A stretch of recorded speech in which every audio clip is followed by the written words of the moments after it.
যতই পরিস্থিতি খারাপ হোক না কেন এই তিনটি জায়গায় স্ত্রীকে কখনো একা ছাড়বেন না, না হলে ঘটতে পারে অনেক বড় বিপদ।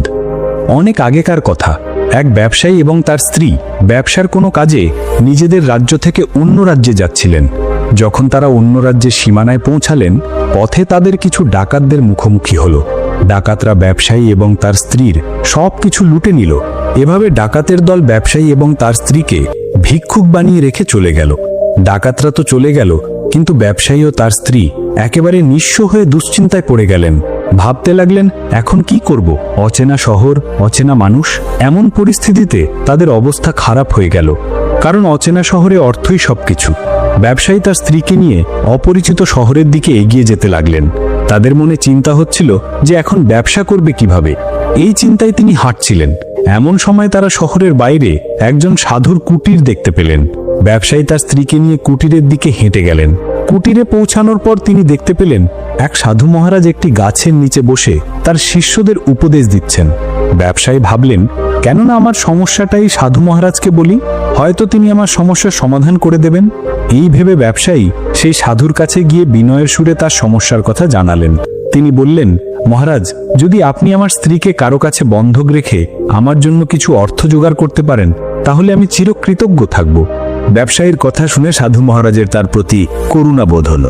সাধু তাকে তার পরিচিত এক ধনী শেঠের কথা বললেন এবং তাকে সেই ধনী শেঠের কাছে যাওয়ার জন্য পরামর্শ দিলেন। ব্যবসায়ী তার স্ত্রীকে নিয়ে সেই ধনী ব্যবসায়ীর কাছে গেলেন এবং তাকে হাত জোর করে অনুরোধ করলেন, শেঠিজি, আমার কিছু অর্থের প্রয়োজন। আমার কাছে বন্ধক রাখার মতো কিছুই নেই, কেবল আমার স্ত্রী। দয়া করে আপনি আমার স্ত্রীকে বন্ধক রেখে আমাকে কিছু টাকা ধার দিন। আমি সেই টাকা দিয়ে ব্যবসা করে আপনার পুরো অর্থ সুদসহ আপনাকে ফেরত দিয়ে দেব এবং আমার স্ত্রীকে আপনার কাছ থেকে মুক্ত করব। ততদিন পর্যন্ত আমার স্ত্রী আপনার দেওয়া অর্থের জন্য বন্ধক থাকবে। ব্যবসায়ীর কথা শুনে শেঠজি রাজি হয়ে গেলেন। তিনি ব্যবসায়ীকে টাকা দিলেন এবং তার বিনিময়ে ব্যবসায়ীর স্ত্রীকে নিজের কাছে বন্ধক রাখলেন। ব্যবসায়ী তার স্ত্রীকে সেই শেঠের কাছে বন্ধক রেখে কিছু টাকা ধার নিয়ে ব্যবসা শুরু করার জন্য রওনা হলেন। তিনি সেই টাকা দিয়ে শস্যের ব্যবসা শুরু করলেন। ব্যবসায়ী কৃষকদের কাছ থেকে স্বল্প দামে শস্য কিনে অন্যান্য প্রয়োজনীয় কৃষকদের কাছে তা বেশি দামে বিক্রি করতেন। এভাবে ব্যবসায়ী খুব অল্প সময়ের মধ্যেই প্রচুর সম্পদ অর্জন করলেন। তারপর 12 মাস পর প্রচুর অর্থ উপার্জন করে ব্যবসায়ী আবার সেই শহরে ফিরে এলেন, যেখানে সে তার স্ত্রীকে শেঠের কাছে বন্ধক রেখেছিল।